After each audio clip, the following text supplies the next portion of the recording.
Telugu stories లైబ్రరీకి మీ అందరికీ స్వాగతం. ఇప్పుడు మనం వినబోయే కథ సీరియల్ అనామిక డైరీ 5వ భాగం. రచన సలీం గారు. నీకు పెళ్ళి చేయొద్దు, కొద్దిగానైనా డబ్బులు వెనకేసుకోకపోతే ఎలా? ఓపిక ఉన్నప్పుడే కష్టపడాలి. నీ ఒంటి మీద కొద్దిగానైనా బంగారం లేకపోతే ఎలా? నీ పెళ్ళి గురించి నాకెన్ని కలలున్నాయి తెలుసా? నాలా నీ జీవితం కాకూడదు. అందరి ముందు ధూమ్ ధామ్గా నీ పెళ్ళి జరగాలి. నేను కళ్ళారా చూడాలి అంది అమ్మ. నేను అమ్మను చుట్టుకుని ఏడ్చేశాను. 9వ తరగతి పరీక్షలు అయిపోయాయి. ఎండాకాలం సెలవులు. ఇంట్లోనే ఎక్కువగా ఉంటున్నాను. అమ్మ గుడి దగ్గరికి వెళ్ళాక రాములు వచ్చేవాడు. నాతో మాట్లాడటానికి తహతహలాడుతూ ఉండేవాడు. వాడికిప్పుడు 18 ఏళ్ళు. రోజు కసరత్తు చేయటం వల్ల కండలు తిరిగాయి. బాగా ఎత్తు ఎదిగాడు. ఎడం చెవిలో రాగి పోగు వేసుకొని భుజాల వరకు జుట్టు పెంచుకొని జులాయిలాగా తిరిగేవాడు. వాణ్ణి దారిలో పెట్టడానికి వాళ్ళమ్మ శతవిధాలా పోరినా ప్రయోజనం లేకపోయింది. దొంగతనాలు చేయటం మానలేదు. రోజు ఏదో కొట్లాట, ఒక్కో రోజు దెబ్బలు తిని ఇంటికొచ్చేవాడు. నువ్వు చెప్పు స్వప్న, నువ్వంటే వాడికి ప్రాణం. నీ మాట తప్పకుండా వింటాడు అందొకసారి ఆంటీ. నాకే ఎంత ప్రయత్నించినా వాడంటే ఇష్టం అనిపించేది కాదు. ఆ రోజు అమ్మ గుడికి వెళ్ళిన 10 నిమిషాలకే గుడిసెలోకి వచ్చాడు. నేను వంట చేయటం కోసం కూరగాయలు తరుగుతున్నాను. నా ఎదురుగా కూర్చున్నాడు. చాలా కోపంగా ఉన్నాడు. ఎవరి మీద కోపం? నా మీదనేనా అన్నాను. నువ్వంటే పిచ్చి ఇష్టం కదా, నువ్వేం చేసినా కోపం రాదు, బాధేస్తుంది అన్నాడు. మరి ఒకడిని చంపేయాలనుకుంటున్నాను. ఎప్పుడు ఆ తగాదాలు కొట్లాట్లు వద్దంటే వినవు కదా, చంపితే జైలుకి వెళ్తావు. ఎందుకు ఇవన్నీ చెప్పు? జైలుకి వెళ్ళినా పర్వాలేదు, వాణ్ణి మాత్రం వదలను. నీకు సంబంధించిన విషయంలో నేను దేంతో రాజీ పడను. నాకు చప్పున భయం వేసింది. నాకు సంబంధించిన విషయమా? ఏంటది? చంపాలన్నంత కోపం తెప్పించే పని ఏం చేశాను? ఇంతకీ ఎవరిని చంపాలనుకుంటున్నాడు? పిచ్చా నీకేమన్నా? ఎవడవాడు? ఎందుకు చంపుతావు అని అడిగా. నాకు తెలియదు అనుకోకు. నువ్వు చేసే ప్రతి పని నాకు తెలుసు. నువ్వు వేసే ప్రతి అడుగు నాకు తెలుసు. నిన్ను నేను 1000 కళ్ళతో గమనిస్తూ ఉంటానన్న విషయం నీకు తెలుసా? గమనిస్తున్నావు సరే, నన్ను ఎవరేం చేశారని ఈ కోపం? నువ్వు నా దానివి, నా కాబోయే భార్యవి.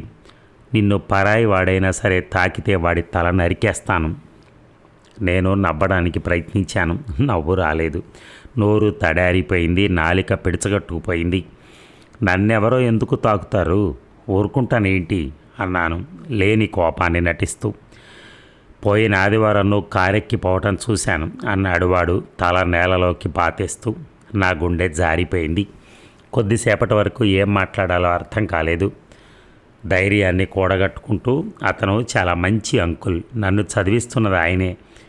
అంత మంచి వ్యక్తిని అపార్థం చేసుకోవటమే తప్పు, చంపాలనుకోవటం మరీ తప్పు అన్నాను. నేనేం చిన్నపిల్లాన్ని కాదు. నాకు మనుషుల గురించి బాగా తెలుసు. అందరూ దొంగనాయాళ్లే, మంచోళ్ళు ఎవరూ లేరు ఈ లోకంలో. వాడైనా నిన్ను ఊరికినే చదివిస్తున్నాడంటే నమ్మే అంత వెర్రివాణ్ణి కాను. 4 డబ్బులు ఆశ చూపించి మన ప్రాణాలనే లాగేసుకునే రాక్షసులు. వాడికి నువ్వేమిస్తున్నావో నాకు తెలుసు. నిన్నేమీ అన్నాం, తప్పు నాదే. పెద్దవాడినై కూడా నీ గురించి పట్టించుకోకపోవటం. నిన్ను చిన్నపిల్లని చేసి వాడేసుకున్నాడు చూడు. మొదట వాడిని చంపేసి తర్వాత నిన్ను పెళ్లి చేసుకుంటాను. చాలే వాగింది. ఆ అంకుల్ మంచోడని చెప్తున్నాగా. కన్న కూతురులా చూసుకుంటాడు. నువ్వు అనుకునేటట్టు అందరూ చెడ్డవారే ఉండరు. మనలాంటి పేదోళ్ళకి సాయపడాలనుకునే మంచోళ్ళు ఉంటారు. ఆ సాయపడేదేదో ఇక్కడికొచ్చి సాయపడచ్చు కదా. నిన్నెందుకు కారులో ఎక్కించుకుని ఎక్కడికో తీసుకెళ్ళాలి?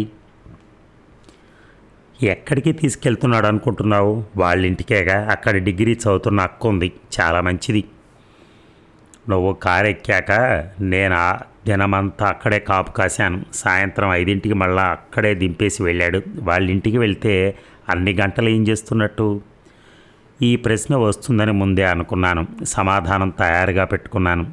చెప్పాగా, వాళ్ళింట్లో అందరూ సొంత కూతురులా చూస్తారని. భోంచేసి వెళ్ళమంటారు. భోజనం అయినాక అక్క నేను కొద్దిసేపు కబుర్లు చెప్పుకుంటాం. వెళ్తానంటే చాలు. అప్పుడైనా కొద్దిసేపు ఉండి వెళ్ళొచ్చుగా అని బలవంతం చేస్తుంది.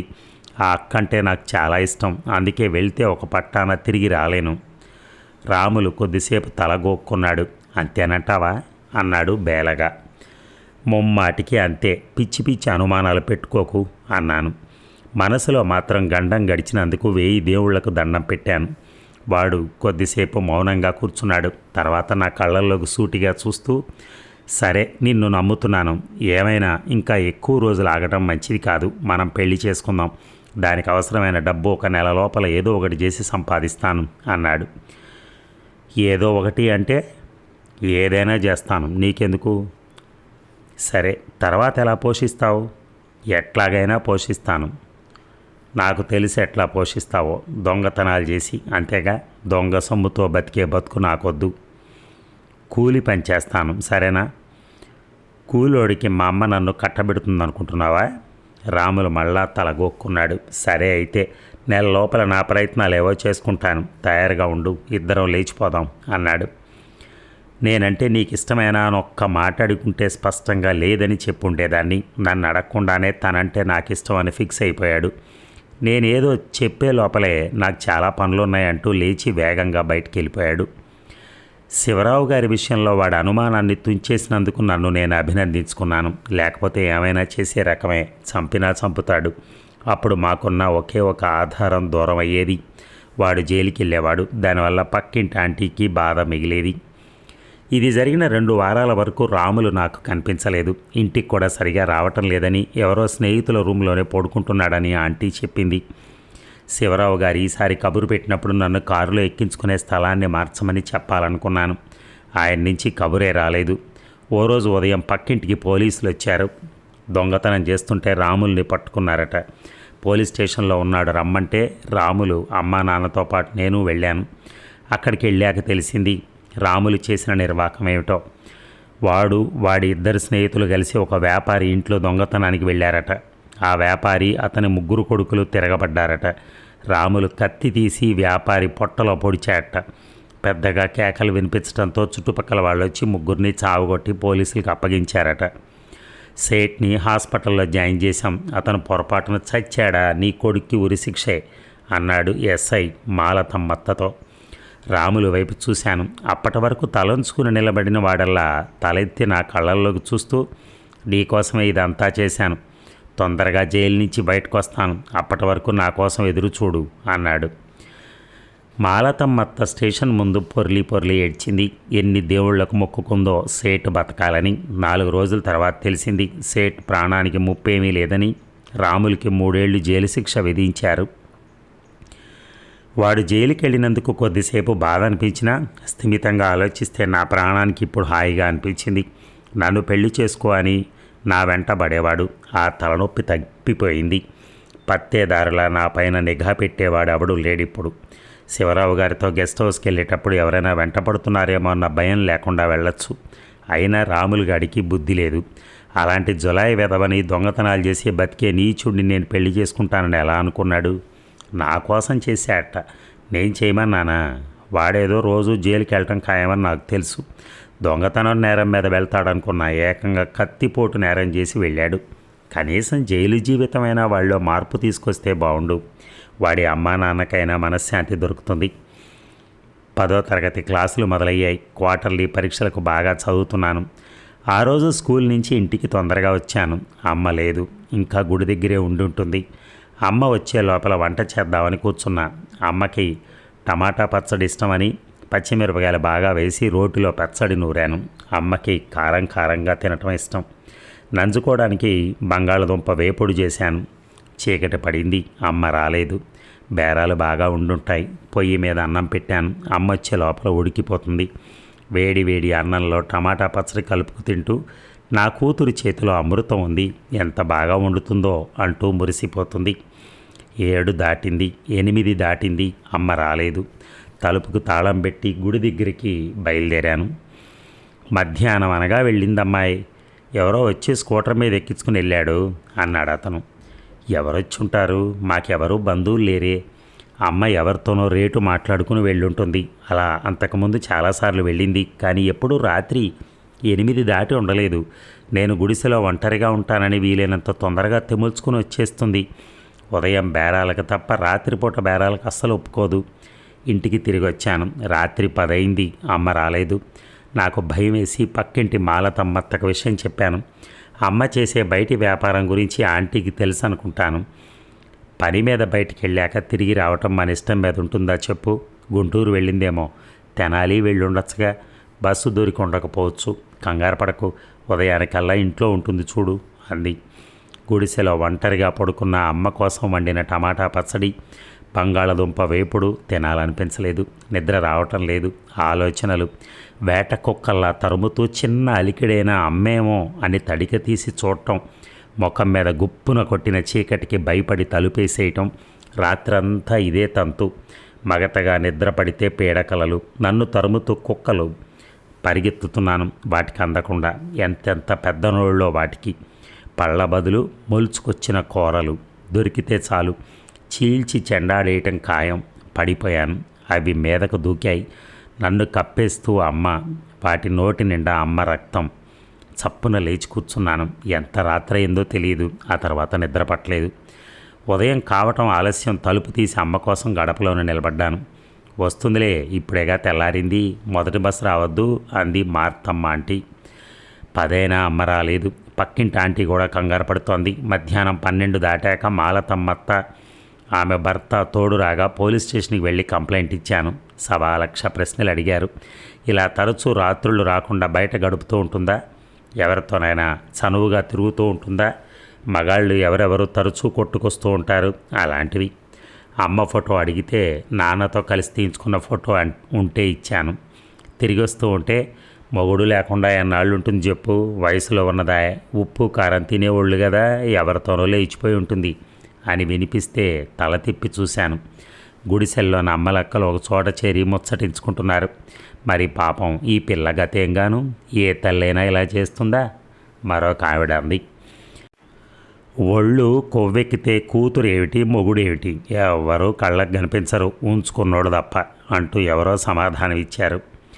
ఇంట్లోకి వచ్చి పడ్డాక ఎలా ఏడ్చానో. నిజంగానే అమ్మ ఎవరితో అయినా వెళ్ళిపోయిందా? నేను గుర్తుకు రాలేదా? నేనంటే ప్రాణమని కదా అనేది. మరి వదిలి వెళ్ళటానికి మనసు ఎలా ఒప్పింది? నాన్న అంతేగా. పిన్ని వ్యామోహంలో పడి నన్ను వదిలి వెళ్ళలేదా? అమ్మ అంతేనా? నా పెళ్లి ఖర్చుల కోసం కదా ఆ వ్యాపారం చేస్తున్నాను అనేది. నాకు నగా నట్రా చేయించడానికి డబ్బులు వెనకేస్తున్నానని కదా చెప్పింది. మరి ఇలా అర్థాంతరంగా మాయమైపోయిందే. ఎక్కడికి వెళ్ళుంటుంది? ఎవరితో వెళ్ళుంటుంది? కొద్దిసేపు ఇలాంటి ఆలోచనల్లో కొట్టుకుపోయాను. కొద్దిగా స్థిమితపడ్డాక ఆలోచిస్తే అమ్మ ఎన్నటికీ అలాంటి పని చేయదనిపించింది. నీకోసం బతుకుతున్నానే అమ్మ, నీ పెళ్ళి ధూమ్ధామ్గా చేయాలి, నా కళ్ళారా చూడాలి అనే అమ్మ లేదు. అమ్మ నన్ను వదిలి వెళ్ళదు. నా కోసం ఎవరినైనా వదులుకుంటుంది తప్ప ఎవరి కోసం నన్ను అనాథం చేసి వెళ్ళదు. మళ్ళా ఆలోచన అక్కడ మెలిక పడింది. మరి అమ్మ ఏమైనట్టు? ఎన్ని అనుమానాలో, ఎన్ని భయాలో. రాత్రి 8ంటికి పోలీస్ స్టేషన్ నుంచి కబురు వచ్చింది. ఎనికపాడు దగ్గర తుప్పల్లో ఎవరిదో శవం ఉందట. అది అమ్మదేమోనని అనుమానం అట. నేను పక్కింటి ఆంటీ పరుగు పరుగున వెళ్ళాం. జీపులు ఎక్కించుకొని అక్కడికి పిలుచుకెళ్ళారు. చుట్టూ తుప్పలు, ముళ్ళ చెట్లు, ఎత్తుగా మట్టి దిబ్బ కనిపిస్తోంది. దాని మీద పడుంది శవం. పోలీసులు వెంట తెచ్చిన టార్చ్ లైట్ల వెలుగు, జీప్ హెడ్లైట్ల వెలుగు శవం స్పష్టంగా కనిపిస్తోంది. వంటి మీద చీర తొడల వరకు చెదిరి ఉంది. జాకెట్ లేదు. తుప్పల్లో దూరంగా పడుంది. మొహం అంతా గుర్తు పట్టడానికి వీలు లేకుండా చెక్కేసి ఉంది. శవం పక్కన సిగరెట్ పీకలు, బ్రాందీ సీసాలు పడున్నాయి. 2 మగవాళ్ళు చేసుండాలి ఈ పని. రేప్ చేశాక గొంతుకు తాడు బిగించి చంపేస్తుంటారు. అందుకే నాలిక బయటికి పొడుచుకొచ్చింది చూసారా? గొంతు దగ్గర ఎర్రగా కందిపోయి ఉంది. పదునైన దేంతోనో మొహం చెక్కేసినట్టున్నారు అంటున్నాడు ఎస్ఐ. బాగా దగ్గరికి వెళ్ళి చూశాను. చీర అమ్మదే. మెళ్ళలో ఉండాల్సిన గొలుసు లేదు. చెవులకు ఉండాల్సిన కమ్మలు లేవు. చీర తప్ప అమ్మే అనటానికి ఏ రకమైన ఆనవాళ్ళు దొరకటం లేదు. అటువంటి చీర ఎవరికైనా ఉండొచ్చుగా. రవిక కూడా అమ్మదే. అయినా ఆ శవం అమ్మదంటానికి మనసు ఒప్పుకోవటం లేదు. అప్పుడు గుర్తొచ్చింది. నడుం దగ్గర పుట్టుమచ్చ. గొంతు కూర్చుని చూశాను. పుట్టుమచ్చ ఉంది. అది అమ్మ శవమే. ఎవరో కిరాతకులు అమ్మను దారుణంగా చంపేశారు. మెళ్ళలో ఉన్న గొలుసు కోసం, కమ్మల కోసం చంపేస్తుంటారు. అమ్మ శవం మీద పడి బోరు నేడ్చాను. మాలతమ్మత్త ఎంత సముదాయించినా ఏడుపు ఆగటం లేదు. నిన్నటి వరకు నాకు అమ్మ ఉండింది. ఈ రోజు నుంచి నేను అనాథని. నాకు నా అనేవాళ్ళెవరూ లేరు. ఎంత రాక్షసంగా మొహాన్ని చెక్కేశారో. ఎంత అందంగా ఉండేది అమ్మ మొహం. వాళ్ళకి మనసు ఎలా ఒప్పిందో, ఏ శరీరంతో అయితే కొన్ని నిమిషాల క్రితం కోరిక తీర్చుకున్నారో, ఏ మొహాన్ని మోహంతో ముద్దులు పెట్టుకున్నారో, ఆ శరీరాన్ని చంపేసి ఆ మొహాన్ని చెక్కేయటానికి చేతులు ఎలా వచ్చాయో. ఏ 100 కోసమో 50 రూపాయల కోసం అమ్మ ఆశపడి ఉంటుంది. నా పెళ్లి ఖర్చుల కోసమని దాచిపెడుతున్న డబ్బులకు మరికొంత జమ చేయొచ్చని ఆలోచించుంటుంది. చివరికి తన ప్రాణాలనే బలిచ్చుకుంది. మరి ఈ భాగం ముగిద్దామా? మళ్ళీ రేపు కలుద్దాం. Thank you.